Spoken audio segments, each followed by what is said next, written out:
Viewers, आज आपण बनवणार आहोत मसाला पास्ता। त्यासाठी इथे मी हा मॅक्रोनी पास्ता घेतलेला आहे। हा अर्धा किलो पास्ता आहे आणि फोडणीसाठी घेतली आहे कोथिंबीर, एक कांदा, एक मीडियम साईजचा टोमॅटो, थोडेसे स्वीट कॉर्न, थोडेसे हिरवे मटारचे दाणे, गाजर, शिमला मिर्च आणि 2 चीज क्यूब। आता ह्याच्यामध्ये तुम्ही तुमच्या आवडीप्रमाणे भाज्या टाकू शकता। मी सीजनल टाकलेले आहेत, स्वीट कॉर्न, मटार, गाजर। आता थंडीचा सीजन आहे त्यामुळे तुमच्या मुलं जी भाज्या नसतील खात त्यासुद्धा ॲड केलं तरीही छान होईल। आता मी मसाले दाखवते तुम्हाला। मसाल्यांमध्ये मी इथे काय काय घेतलेलं आहे हे पहा। हे मिक्स हब आहे। मिक्स हब जे मार्केटमध्ये इझिली अवेलेबल आहे ते। हा पास्ता मसाला आहे, हळद आहे, 1 चमचा कांदा मसाला आहे आणि हा पेरी पेरी मसाला आहे। जर हा नसेल अवेलेबल, फक्त पास्ता मसाला असेल तरीही चालेल, पण मी ह्याची टेस्ट वाढवण्यासाठी पेरी पेरी मसाला, हा पण पास्ता मसालाच आहे, फक्त पेरी पेरी फ्लेवर आहे। तर हा 1 चम्मच आहे मोठा पास्ता मसाला, कोणत्याही ब्रँडचा घ्या। आणि हा आहे पेरी पेरी मसाला, हा 1 चमचा आहे। 1 चमचा छोटा कांदा मसाला आणि अर्धा चमचा हळद आणि अर्धा चमचा हे मिक्स्ड हर्ब्स आहेत। नसेल ओरिगॅनो असेल तरीही चालेल। चला तर मग आता सगळ्यात आधी आपण पास्ता बॉईल। हे पहा, इथं मी पातेल्यात थोडंसं तेल आणि चवीनुसार मीठ टाकलेलं आहे आणि पाणी उकळलं आहे पास्त्यासाठी। आता पाण्याला चांगली उकळी आलेली आहे, तर हा आपण अर्धा किलो पास्ता याच्यात टाकत आहोत।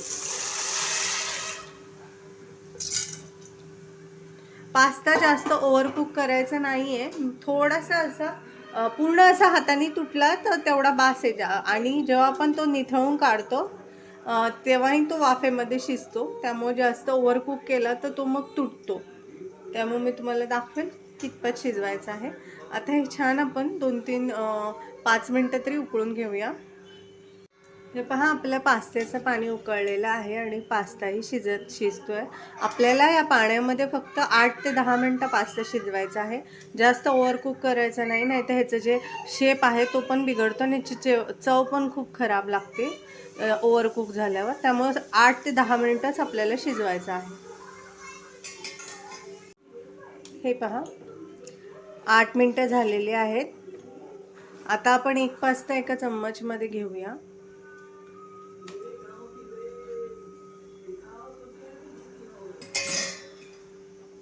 आता मी तुम्हाला दाखवते। 8 मिनटं झालेले आहे आपला पास्ता शिजते उकळल्यानंतर। हे पहा, इझिली हाताने कट होतोय। तर आपण गॅस बंद करायचा आणि पास्ता काढून घ्यायचा आहे।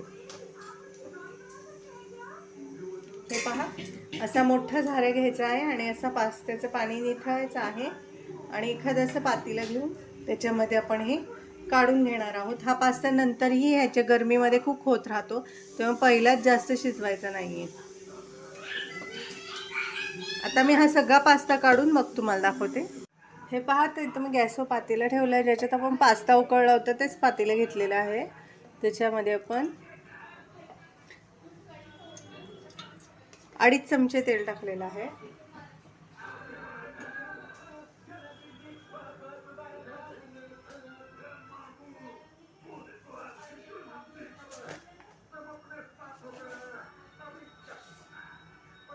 आता तेल गरम झालं की आपण ह्याच्यामध्ये कांदा टाकणार आहोत आणि कांदा फ्राय करून घेणार आहोत।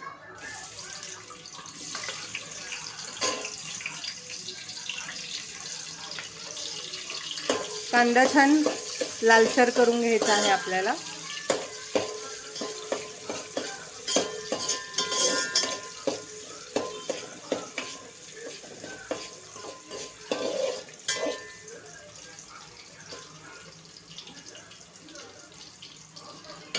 छान असा हलकासा ब्राऊन करायचा, एकदम लाईट, जास्तही ओव्हरकुक करू नका।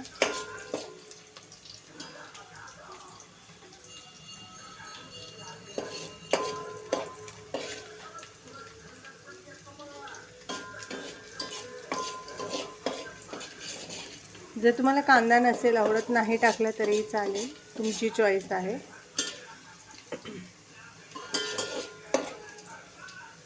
हे पहा, या कलरवर एकदम लाईट पिंक कलर आला पाहिजे ह्याला असा थोडासा। आता आपण ह्याच्यामध्ये टोमॅटो टाकूया।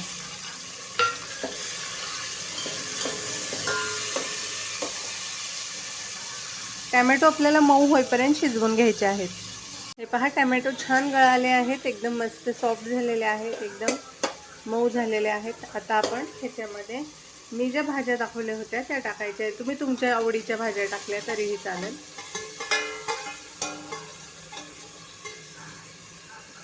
तुम्ही ह्याच्यात कांदा पात टाकली तरीही छान छान लागेल. तुम्ही तुमच्या चॉईसने घ्या भाज्या. मी सीजनल घेतलेल्या आहेत. भाज्या आपण 2-3 मिनटं फक्त परतायच्या आहेत. 2 ते 3 मिनटं आपण ह्या भाज्या छान अशा फ्राय करून घेणार आहोत ह्या तेलामध्ये.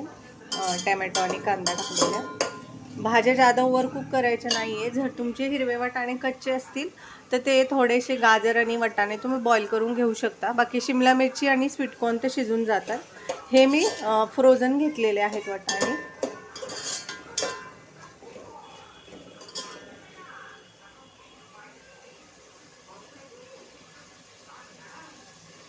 आता मी जे मसाले दाखवले होते ते मसाले आपण ह्याच्यामध्ये टाकूया आणि फ्राय करून घेऊया. मसाल्यांसोबत हे फ्राय करून घ्या.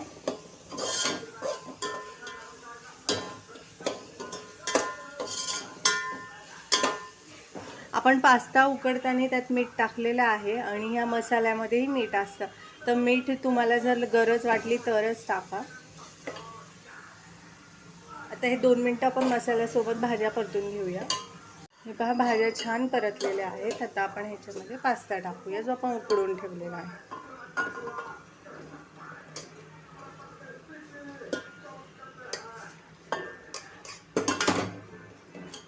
पास्ता एकमेकांना चिकटला तरी काळजी करू नका, तो वेगळा होतो कारण आपण जेव्हा तेल टाकलं आहे उकडताना त्याला, त्यामुळे तो चिकटत नाही. तेव्हा काळजी करायची गरज नाही. हे पहा, अजिबात चिकटला नाही एकमेकाला. मस्तपैकी मिक्स करून घ्या म्हणजे सगळे मसाले पास्त्याला व्यवस्थित लागतील.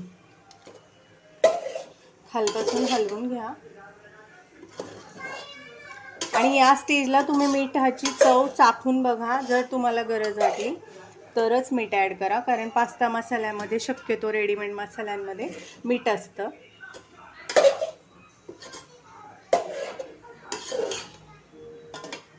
एक 2 मिनटं आपण परतूया.